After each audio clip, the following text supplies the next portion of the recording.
Cette semaine, nous sommes allés découvrir le Ose Alpha, un projet de construction automobile initié par un jeune Congolais. Ce projet avance à la vitesse grand V depuis quelque temps. Suivez ce reportage.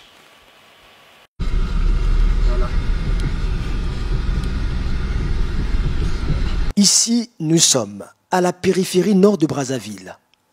C'est dans cette zone de la capitale congolaise que prend forme le projet de construction automobile initié par Uster Akira Obambe, un bidouilleur autodidacte. Son projet a démarré en l'an 2012, alors qu'il n'avait encore que des connaissances limitées sur l'industrie de l'automobile. Informaticien de formation, il a consacré 3 ans à la modélisation de son véhicule en 3D. Ainsi, il a conçu un à un tous les composants de la voiture. Bon, l'intérêt de travailler en 3D, c'est déjà de savoir, ça vous pousse déjà à savoir à quoi va ressembler, sinon comment seront configurées vos pièces. Donc ici, j'ai déjà le réservoir de carburant, je peux même l'isoler déjà, et essayer de travailler dessus, apporter peut-être quelques modifications et voir un peu comment ça sera assemblé. Donc tout a été d'abord dessiné sur ordinateur avant de passer à la réalité. Toutes les pièces ont d'abord été étudiées avant la fabrication. On pourra maintenant produire ce véhicule en plusieurs exemplaires parce qu'on a les plans. Les plans ont été conçus par nous-mêmes et c'est nous-mêmes qui maîtrisons en fait la technicité et la fabrication. L'avantage même de travailler en 3D, au cours des tests, on peut avoir un métal qui cède. On peut avoir une partie qui ne répond pas correctement. On améliore dans la réalité et puis on en arrive au niveau 3D. On fait la mise à jour du fichier. Du coup, on sait qu'au lieu de 3 cm de la barre qu'on avait mis à ce côté-là, on la rallonge par exemple à 6 cm. Et on garde toujours le même produit. Les premières pièces du véhicule, quant à elles, n'ont commencé à être manufacturées qu'à partir de 2015.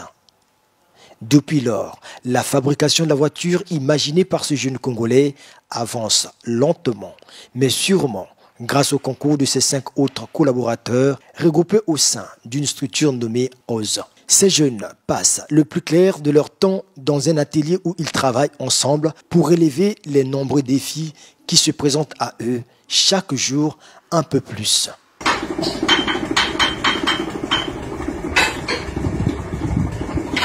Il y a toujours des problèmes parce que je rappelle qu'il s'agit de fabriquer un véhicule, pas d'assembler un véhicule. Si bien que la plupart des composants, la plupart des parties de ce véhicule, il faut devoir réfléchir un peu avant de le fabriquer. Donc on est beaucoup plus limité. Déjà, arriver déjà à ce niveau, il faut déjà dire que c'est vraiment une réussite parce que sur le plan matériel, on n'est pas vraiment équipé. Pour fabriquer un véhicule ici, on n'est pas vraiment équipé. On voulait avoir un moteur très puissant pour le châssis qu'on devait développer.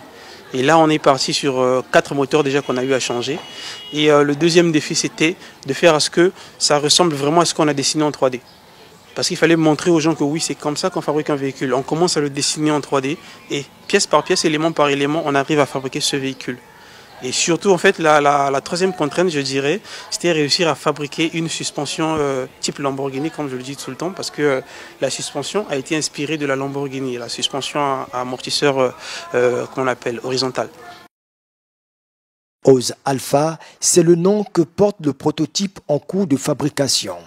Ce véhicule automobile, doté d'une motorisation puissante, promet d'être digne du XXIe siècle grâce à la combinaison d'un design unique et des technologies les plus récentes. Le Ose Alpha embarque un moteur de 110 chevaux et une suspension indépendante à l'arrière. Le moteur de cette voiture à propulsion sera contrôlé grâce au système de diagnostic embarqué communément appelé OBD. Les informations collectées seront affichées sur une tablette tactile qui fait office de tableau de bord. Elle fera apparaître des données telles que la vitesse, la position du boîtier papillon, l'inclinaison, la boussole ou encore la position GPS. Dans le souci de prévenir les accidents de la route, le prototype sera également équipé d'un dispositif de télédétection permettant au véhicule de freiner automatiquement devant un obstacle. La quasi-majorité des composants de la voiture ont été produits sur place comme l'affirme le concepteur. Pour ce projet, effectivement, ça n'a pas été fait à 100% ici en local, parce que le moteur il a été importé, c'est un moteur Toyota qui a été importé. Les roues, effectivement, aussi ont été importées. Et pour l'ensemble du reste, ça a été fabriqué avec le matériel local. Mais on a voulu prouver déjà qu'avec le peu de ressources, le peu de moyens qu'on a, on peut développer, on peut fabriquer un véhicule sport. Riche de l'expérience acquise dans la conduite de ce projet, les membres de OZ affirment être capables de reproduire le même modèle en 4 mois si les ressources matérielles et financières sont réunies. Mais pour l'heure, ils n'ont pas l'intention de commercialiser le OZ Alpha. Et quand j'ai dit le but, c'est pas de fabriquer des véhicules sport, c'est pas ça le but. Le but, c'est de montrer notre capacité à fabriquer quelque chose, un engin motorisé.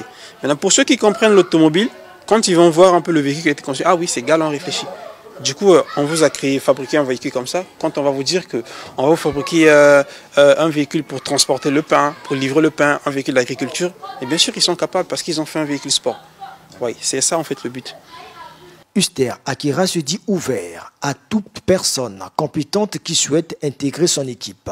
Présentement, OZ n'a que la passion comme moteur et la structure recherche des financements pour carburer, mais aussi pour éviter de couler une bielle de leur voiture qui devrait être fonctionnelle d'ici janvier 2020.